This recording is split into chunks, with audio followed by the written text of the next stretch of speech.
Good morning students, आपका बहुत बहुत स्वागत है मेरी इस क्लास में। और आप पढ़ रहे हैं प्रीति मैम के साथ इंग्लिश क्लास 10th की।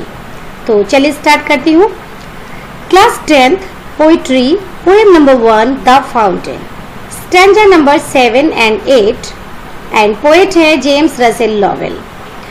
बच्चों, इस पूरी पोइट्री में 8 स्टैंजा है, जिनमें से 6 स्टैंजा हम लोग पहले की क्लासेस में पढ़ चुके हैं और stanza number 7 and stanza number 8 हम लोग आज की क्लास में पढ़ेंगे। तो चलिए स्टार्ट करते हैं। थोड़ा सा पहले बैकग्राउंड देख लेते हैं। स्टार्ट करने से पहले हम लोगों ने इसके पहले पढ़ा द फाउंटेन में कि जो फव्वारा है, जिसको इंग्लिश में बच्चों फाउंटेन कहते हैं, उसकी क्या कैरेक्टरिस्टिक्स हैं, किस तरह से वो हमेशा आगे बढ़ता रहता है, किस तरह से वो हमेशा खुश रहता है, किस तरह से वो प्रकृति के गुणों से भरपूर है, किस तरह से वो सनशाइन यानी कि सूर्य के प्रकाश में वो कैसा दिखता है, इन द मूनलाइट चंद्रमा के प्रकाश में वो कैसा दिखता है, इन द स्टारलाइट सितारों के प्रकाश में वो कैसा दिखता है, और किस तरह की कैरेक्टरिस्टिक्स बताई गई हैं। ये सारी चीजें हम लोगों ने द फाउंटेन की पहले पढ़ी और कॉम्प्रिहेंशन भी सॉल्व किया था। अभी स्टैंजा नंबर 7 एंड 8 मैं अभी स्टार्ट करती हूँ। तो सबसे पहले बेटा हम लोग स्टैंजा पढ़ेंगे, इसके बाद फिर हम लोग कॉम्प्रिहेंशन के क्वेश्चंस डिस्कस करेंगे। Now let's start. Ceaseless aspiring, ceaseless content, darkness और सनशाइन दाई एलिमेंट। सीजलेस, सीजलेस मीन्स होता है कंटिन्यूअसली, लगातार कोई चीज हो बिना रुके हुए। एस्पायरिंग यानी टू मूव फॉरवर्ड, आगे की ओर बढ़ना। सीजलेस एस्पायरिंग, बिना रुके लगातार आगे की तरफ बढ़ते रहना। सीजलेस कंटेंट मतलब इसका जो कंटेंट है, इसकी जो सामग्री है वो सीजलेस है, यानी हमेशा बिना रुके लगातार कार्य करता है। कौन करता है बेटा? द फाउंटेन, यानी हम लोग फव्वारे की बात कर रहे हैं। फव्वारा लगातार वर्क करता है बिना रुके हुए। डार्कनेस और सनशाइन, डार्कनेस मीन्स अंधेरा और सनशाइन बोलते हैं सूर्य के प्रकाश को। तो चाहे रात हो या दिन हो, यानी अंधकार हो या प्रकाश हो, दोनों ही स्थितियों में वो बराबर से काम करता है। दाई एलिमेंट, यही उसके एलिमेंट है, यही फव्वारे के तत्व हैं। ओके बेटा, तो ceaseless aspiring, ceaseless content, darkness और सनशाइन दाई एलिमेंट। एक बार फिर से इसको मैं रिवाइज करती हूँ, आप लोग अच्छे से पढ़ेंगे। सीजलेस एस्पायरिंग, बिना रुके हुए लगातार आगे की ओर फॉरवर्ड होता है, यानी फॉरवर्ड मीन्स बढ़ता है, मूव करता है आगे की ओर। सीजलेस कंटेंट, और इसकी सामग्री सीजलेस है, यानी इसकी विशेषता है, फव्वारे की विशेषता है कि वो कंटिन्यूअसली वर्क करता है, लगातार कार्य करता है, बिना रुके हुए कार्य करता है, हमेशा आगे बढ़ता रहता है। समझ में आया बेटा? अब देखिए आगे, डार्कनेस और सनशाइन, चाहे अंधेरा हो या प्रकाश हो, यही उसके एलिमेंट हैं। यानी कि किसी भी परिस्थिति में देखिए, एक अर्थ आपका जो छिपा हुआ है इसमें, हिडन मीनिंग है, वो ये है कि डार्कनेस और सनशाइन, अगर हम मनुष्य इससे एक अर्थ निकालेंगे, हमारे लिए क्या मैसेज है? तो डार्कनेस हमारे लिए बुरा समय होता है और सनशाइन हमारे लिए गुड टाइम का एक संकेत है। तो हम चाहे जैसी भी परिस्थितियां हो, लेकिन फाउंटेन हमेशा अपना वर्क करता रहता है। Okay, now stanza number 8, glorious fountain. Glorious fountain कैसा होता है? शानदार, मैग्निफिसेंट, मैग्निफिसेंट भी बोलते हैं बेटा इसको। तो ग्लोरियस है। अब किसी को ग्लोरियस क्यों कहा गया है? क्योंकि कुछ ऐसी कैरेक्टरिस्टिक्स, कुछ ऐसी क्वालिटीज, कुछ ऐसे गुण, कुछ ऐसी विशेषताएं जरूर होंगी फाउंटेन में, जिसकी वजह से फाउंटेन को पोएट ने क्या कहा है? ग्लोरियस। तो चलो पढ़ते हैं भाई, क्या है? लेट माई हार्ट बी, कि मेरे हृदय को भी होने दो। कैसा? अब देखिए, सारे अभी तक हम लोगों ने 7th स्टैंजा पढ़े हैं और 7 में फाउंटेन की कुछ विशेषताएं बताई गई हैं अलग अलग। अब जब ये लास्ट स्टैंजा है, स्टैंजा नंबर 8, तो यहाँ पे पोएट क्या कह रहा है? लेट माई हार्ट बी, कि मेरे हृदय को होने दो। कैसा होने दो? फ्रेश, यानी कि तरोताजा, एकदम ताजा। चेंजफुल यानी डायनेमिक, जिसमें बदलाव होते हैं। कांस्टेंट, जो स्थिर रहे, यानी कि जैसे कुछ लोग होते हैं कभी कुछ कहना कभी कुछ कहना, कभी कुछ करना तो फिर कभी कुछ करना, जिनका मन चंचल होता है, यानी वो किसी भी एक बात पर कभी स्थिर नहीं रहते, नहीं बात पर नहीं कार्य पर। तो ऐसा जो है एक नकारात्मक गुण होता है बेटा, एक निगेटिव जो कैरेक्टरिस्टिक है। तो जो आपका फाउंटेन है वो कांस्टेंट रहता है, स्थिर रहता है। हम लोगों ने ऊपर के स्टैंडर्ड में पढ़ा था कि लगातार चलता रहता है, कंटिन्यू मूव करता है, इसके बाद भी वो हमको स्टैटिक दिखाई देता है। तो वही गुण है कि हमें लगातार वो चलता तो है लेकिन फिर भी उसमें एक स्थिरता का गुण बना रहता है। अपवर्ड, अपवर्ड मीन्स आगे की ओर बढ़ना, लाइक दी यानी कि उसके समान। दी यहाँ किसके लिए यूज किया गया है? फाउंटेन के लिए यूज किया गया है। तो फिर से एक बार देखेंगे, glorious fountain let my heart be fresh changeful constant upward like thee, कि ग्लोरियस फाउंटेन शानदार फव्वारे मेरे हृदय को भी अपने जैसा बना दो, या मेरा हृदय भी तुम्हारे जैसा ही बन जाए। कैसा बन जाए? फ्रेश। अब फ्रेश, अगर हमारा हृदय यानी मानव का जो हृदय है वो फ्रेश होगा तो कैसा होगा? यानी उसमें कोई किसी प्रकार की कोई कुंठा नहीं होगी, कोई फ्रस्ट्रेशन नहीं होगा, कोई कंफ्लिक्ट नहीं होगा। हम बिल्कुल तरोताजा, बिल्कुल फ्रेश मन से होंगे। चेंजफुल यानी हमें बदलाव भी होने जरूरी है बेटा। हमारा व्यक्तित्व तो ऐसा है कि लगातार हम एक जैसे नहीं रहते, यानी समय समय पर हमारे व्यक्तित्व में कुछ परिवर्तन होते रहते हैं और इनका होना सकारात्मक भी है, क्योंकि जैसे जैसे परिस्थितियां बदलती हैं, जैसे जैसे उम्र बढ़ती है, वैसे वैसे हमारे व्यवहार में कुछ परिवर्तन भी आते हैं। तो चेंजफुल होना एक अच्छी चीज है, हमें चेंजफुल भी होना चाहिए। हमें हर परिस्थिति में ऐसा नहीं है कि अगर हम चेंजफुल नहीं होंगे तो हम अपने आप को समायोजित नहीं कर पाएंगे, हम अपने आप को एडजस्ट नहीं कर पाएंगे किसी भी वातावरण में, है ना। और कांस्टेंट का मतलब हो गया स्टेबल रहना, स्थिर रहना। यानी अगर हमारे अंदर ऑनेस्टी का गुण है, अगर हमारे अंदर ईमानदारी का गुण है, तो हमारे अंदर ईमानदारी का गुण बना रहना चाहिए।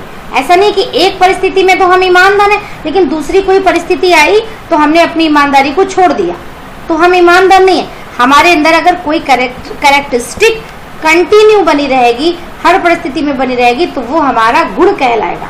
समझ रहे हैं आप? तो fresh, changeful and constant, upward और ऊपर की तरफ चलना। अब ऊपर की तरफ चलने का मतलब ऐसा नहीं है कि हम जीने चढ़ने लगे, हम सीढ़ियां चढ़ने लगे, नहीं। बी प्रोग्रेसिव, हम उन्नतिशील बने, हमारा नजरिया ऐसा हो, हमारे कार्य ऐसे हो कि हम आगे की ओर बढ़ सके। तो ये हो गए बेटा आपके स्टैंजा। अब हम लोग चलते हैं आगे, नेक्स्ट पेज।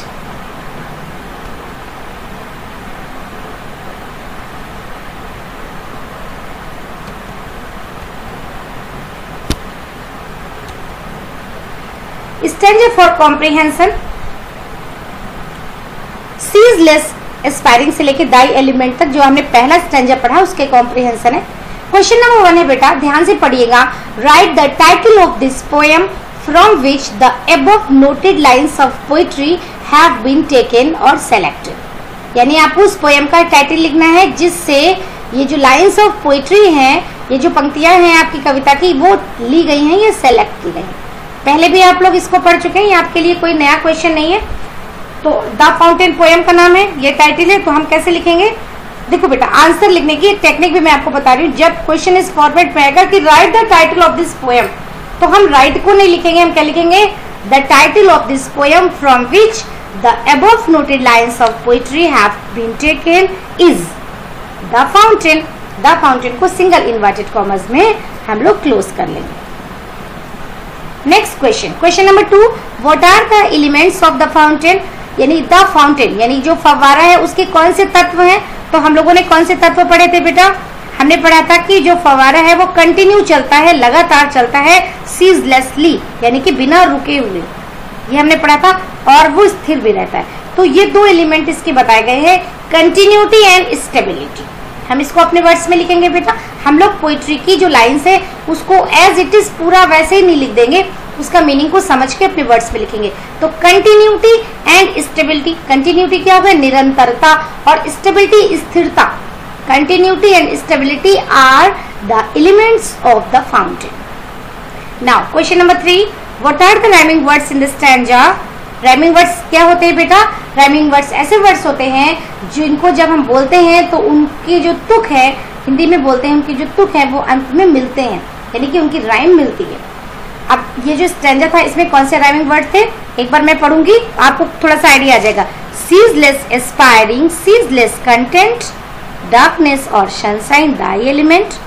कौन से दो हो गए, content element, content element, content element, content element. आपको खुद लग रहा है बोलने में कि ये राइम कर रहे हैं आपस में, तो आंसर क्या हो जाएगा, the words content and element are the rhyming words in the stanza. Now next question, who is the poet of the poem. Poet कौन है इस पोएम के, यानी कौन है इस कविता के कवि, from which the above lines have been taken. तो बिल्कुल सिंपल सा आंसर है, जेम्स रसेल लॉवेल इसका आंसर है बेटा, आप सभी जानते हैं अच्छी तरह से। हमें क्या करना है, जो हु के क्वेश्चन होंगे हम हु की जगह पे आंसर लिखेंगे अपना, यानी जेम्स रसेल लॉवेल, बाकी चीजें सेम रहेंगी। James Russell Lowell is the poet of the poem from which the above lines have been taken. Okay बेटा, नाउ नेक्स्ट स्टैंजा आपका था ग्लोरियस फाउंटेन से लेके अपवर्ड लाइट दी तक। तो question number 1, why has the fountain been addressed as glorious. Why, क्यों, has the fountain been addressed, fountain को glorious क्यों कहा गया है बेटा। तो अभी हम लोगों ने क्या पढ़ा था उसकी qualities, the fountain has been addressed as glorious. ये लाइन हमने क्या की है, क्वेश्चन से ही ली है। क्वेश्चन में लिखा था why has the fountain been, तो मैं इसको अफर्मेटिव में बनाऊंगी, मैं लिखूंगी the fountain has been addressed as glorious because it is hard working, progressive and dynamic. क्योंकि ये हार्ड वर्किंग है, परिश्रमी है, प्रोग्रेसिव है, उन्नतिशील है, आगे की ओर बढ़ता है, एंड डायनेमिक, और डायनेमिक है यानी कि चेंज भी होता है। Question number 2, what qualities of the fountain does the poet wish to have.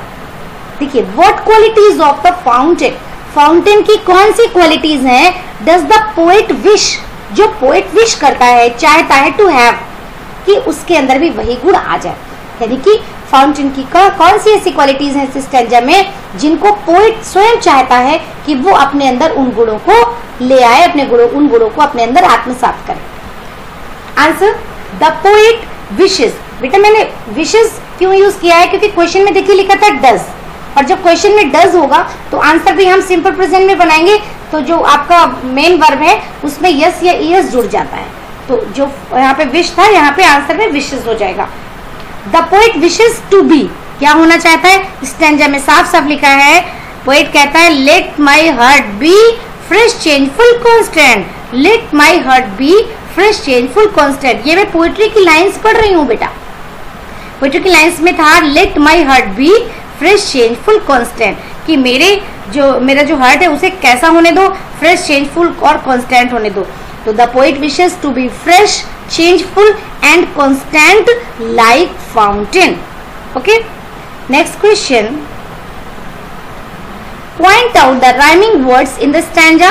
बेटा राइमिंग वर्ड्स अभी आपने इसके पहले भी पढ़ा था, आप समझ गए होंगे कि राइमिंग वर्ड्स क्या होते हैं, ऐसे वर्ड्स जिनको जब हम बोलते हैं, प्रोनाउंस करते हैं, तो लास्ट में उनके तुक मिलते हैं, ऐसा लगता है कि उनके तुक मिल रहे हैं, राइम कर रहे हैं वो आपस में, इसलिए उनको राइमिंग वर्ड्स कहा जाता है। तो इसको मैं एक बार पढ़ूंगी, glorious fountain let my heart be fresh changeful constant upward like thee, be thee be thee be thee be thee. Be बोलने में लग रहा है बी और दी आपस में राइम कर रहे हैं ना बेटा, तो आंसर क्या हो जाएगा, the words be and thee are rhyming words in the stanza. Okay बेटा, आई होप कि आप लोगों को ये सारे आंसर समझ में आए होंगे।